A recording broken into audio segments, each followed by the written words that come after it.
Ya, berbagai kasus kekerasan yang dilakukan para pelajar di lingkungan sekolah akhir-akhir ini marak terjadi.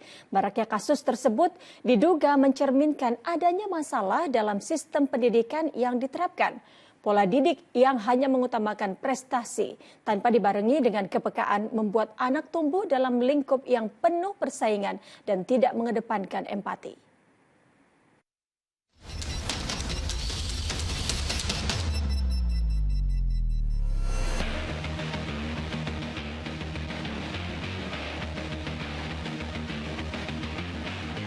Bak seorang jagoan, siswa kelas 9 sebuah SMP di Cilacap, Jawa Tengah ini menganiaya adik kelasnya di lingkungan sekolah. Korban dipukuli hingga jatuh tak berdaya. Kekerasan ini luput dari pengawasan guru. Rekaman video perundungan dan penganiayaan itu lantas viral hingga warga geram dan menggeruduk rumah pelajar berusia 15 tahun itu. Motifnya karena korban ini mengaku termasuk menjadi anggota barisan siswa. Padahal dia bukan sebagai anggota barisan siswa. Kekerasan oleh sesama pelajar juga terjadi di Kecamatan Rancah, Ciamis, Jawa Barat. Tersangka siswi sebuah SMK mengadang korban yang hendak berangkat ke sekolah.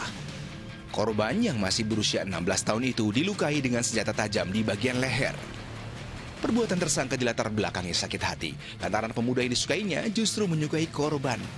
Seseorang tersebut apakah mantan dari si pelaku atau bagaimana masih kami dalami, namun motifnya adalah asmara.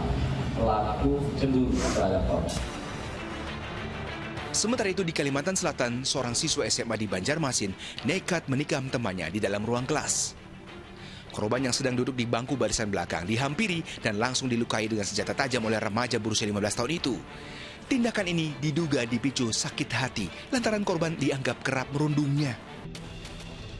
Tak hanya minimnya pengawasan, maraknya kasus kekerasan oleh pelajar di lingkungan sekolah diduga mencerminkan adanya masalah dalam sistem pendidikan yang diterapkan. Pola didik yang hanya mengutamakan prestasi tanpa dibarengi dengan kepekaan membuat anak tumbuh dalam lingkup yang penuh persaingan dan tidak mengedepankan empati. Kefokusan kita sebenarnya dalam pendidikan itu bukan hanya ranah kognitif gitu kan.